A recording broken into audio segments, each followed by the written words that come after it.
president, which, is Donald Trump, he extended seemingly, according to them, backhanded condolences to the grieving nation.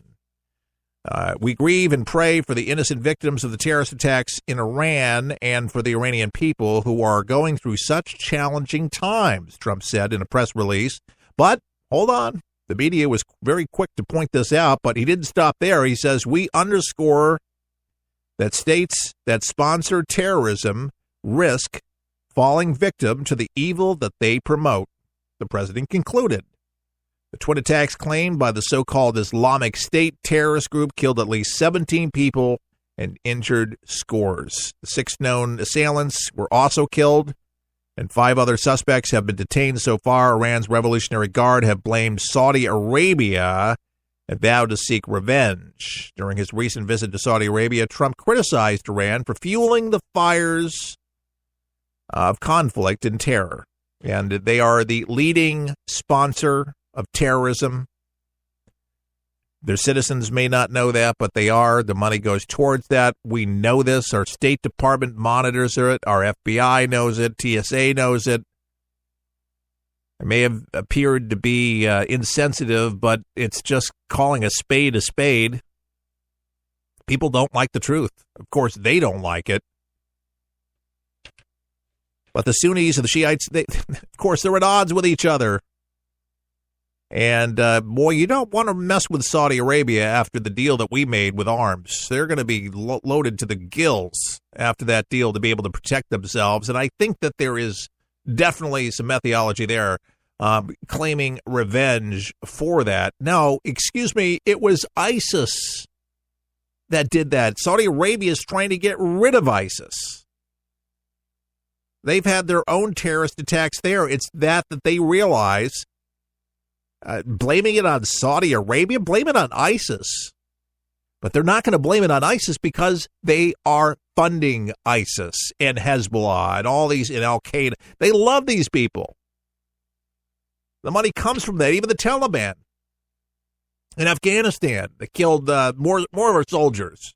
We hear about that and their names. 3 names have been released today. Who their names are, a little moment of silence for them. But the reality check, folks, Iran is bad. And finally, we have a president that will stand up, not like Barack Hussein Obama, who, had a lot of friendly talk, supposedly tough talk, that Iran would comply and all this other stuff.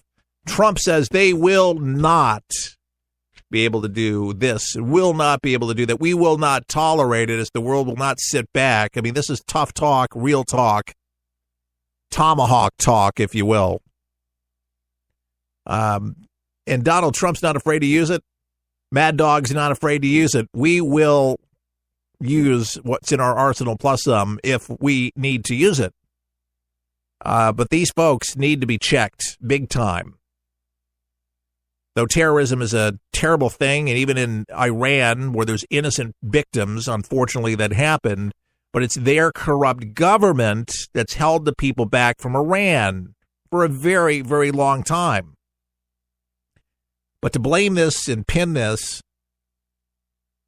blaming this on Saudi Arabia is a bunch of BS, and to me, that's a hornet's nest to get into. You don't want to mess with the amount of arms that are coming, billions of dollars.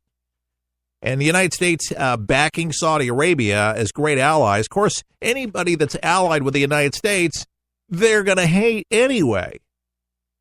So it's not a surprise. But it is interesting to see how the AP and different news organizations handle the material, even from Donald Trump in language, as if to say, oh, well, Donald Trump should have been a little bit more nicer to the rogue nation. I don't think he has to be nice at all. Countries don't become sovereign. Countries don't have the sovereignty or the rights or any of that stuff unless people have a backbone. It's what it's what gave us the allegiance. It's what gave us the freedom, folks. Came from a lot of wars. In case you didn't know, check out history again. We've come a long way. And there's so many, they would love for us to just go in reverse. and just head on back. Count your blessings. Haven't you heard that before? One by one. You realize how sacred every single word is to that Constitution? How sacred it is. Nothing's entitled to this. It's the entitlement nation.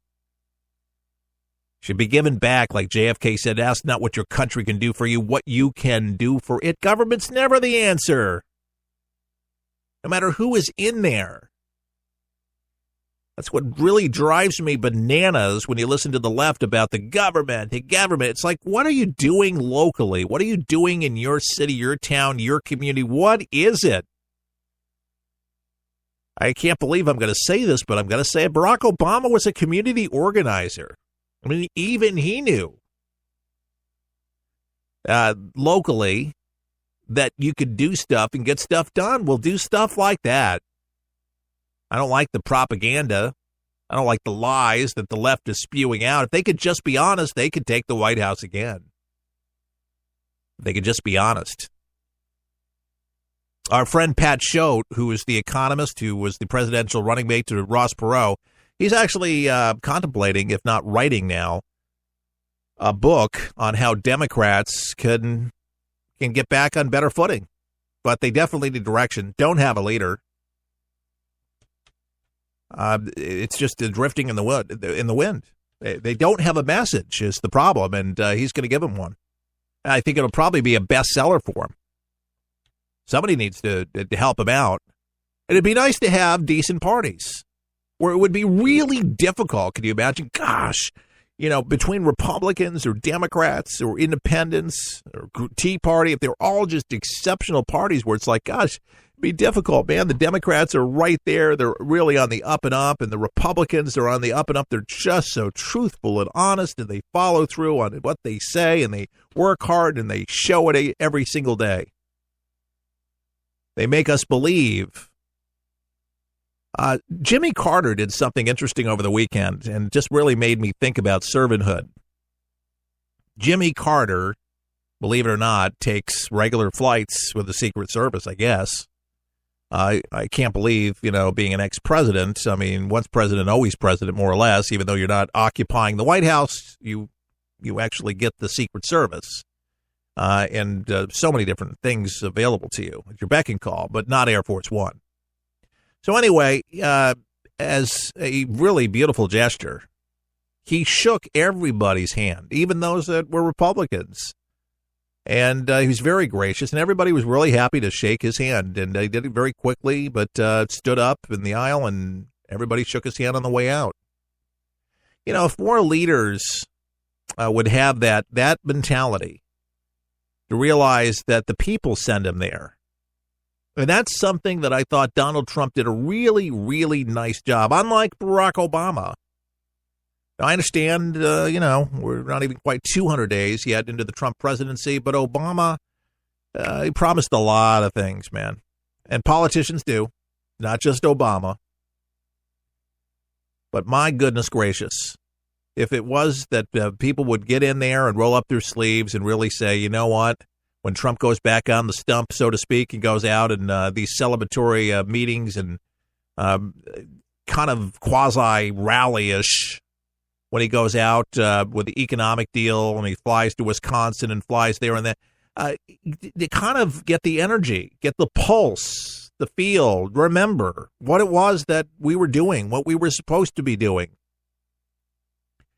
Everybody's going to say, well, you didn't do this and you didn't do that. Remember why you went to Washington to begin with. And I'm so glad that Ivanka was on TV today to say that they are focused on what the voters put them in there for. And if they can do that, they're going to accomplish some really terrific things. And it's not just going to be a one thing that he did with the economy, but and which is a very important thing, but infrastructure. I mean, the infrastructure bill, trillions of dollars of repairs. So, other countries don't lead in that way. We're crumbling, folks. We're really in disrepair. Why we have these train accidents all the time? They're just not. A lot of these tracks itself haven't been overhauled since the 1800s or early 1900s. I'm serious. There's been some reports that show it. It's sick. Was it Warren Buffett that just bought some of the railroads up? But there's going to be a lot of repairs. Bridges are going to be repaired. Waterways are going to be repaired. This is all really good stuff. And then healthcare. And I say Obamacare, it wasn't perfect, and we know that. It's imploding all around us. So coming up with a fix, and if Democrats really did give a darn about health care, if they really cared, then why don't they try to work with the president to come up with something that's better? Because we know it fails. We know it's not working. And yes, I agree with some of the pundits that say that Donald Trump should just stop talking about it imploding and saying that we are working feverishly around the clock, coming up with our health secretary and with so many folks around the country going to put together something that is going to work for the people and really be the best thing out there right now that we know. And we might refine certain things as things need to be refined as time progresses, but it will be better so people are not paying 200% premiums, 150% premiums on their medication. You know, what is the subject that's most important to you? And sometimes people are just one subject voters. Folks, when you run a business, there's more than just one particular thing that you have to keep your finger on. There's a lot of things. And when you're running a country, folks, there's a lot of moving parts, a lot of stuff going on. As they say, Rome wasn't built in a day. It's going to take a little time to turn this Titanic around. With the thinking and the thoughts from the progressives that they really wanted to fundamentally change all aspects of American culture. That was the plan with Barack Hussein Obama, to change it.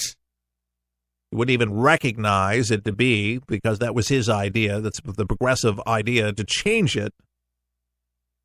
That had to do with a lot of social issues, which we're still battling, still dealing with each and every day. Here's another battle for Donald Trump. It's Cuba. You know, President Trump is going to head there, to Miami at least. And it is a very large and influential Cuban-American community. And there he's going to unveil his administration's new Cuba policy.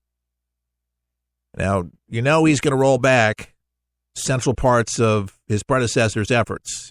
He's going to do it. He's going to normalize, his predecessor normalize ties with the communist island nation. Folks, they have not improved for their people over there. You think people have rights over there? Hardly.